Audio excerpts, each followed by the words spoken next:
Parang white rice na talaga. So this is the first time na niluto natin ton Magic Bowl Shirataki rice. So, mas mababa yung calorie intake niya kahit shirataki na siya. Mas mababa pa. So from now on, ito na yung bibilhin natin. Very nice packaging, sobrang ganda. This was cooked using microwave. So 1 cup of rice is equals to 1 cup of water. 1 cup of shirataki rice. No? Yung sa water, I do recommend to use purified na or mineral water kasi hindi na siya katulad nung sa sinaing natin no, na kumukulo pa. So mas maganda para safe tayo, use mineral or shirataki.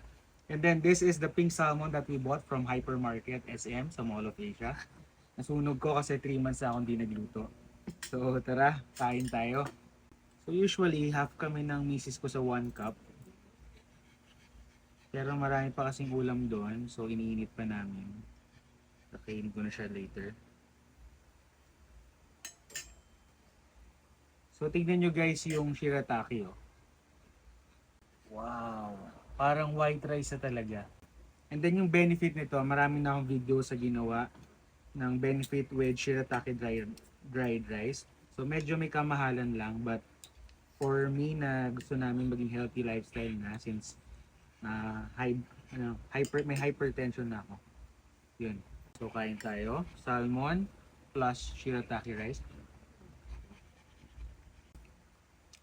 Ang sarap, di siya malansa kasi may lemon. Isang lemon yung nilagay natin. Solid. At yung rice, no, parang hindi rin siya talaga shirataki, para siyang white rice lang.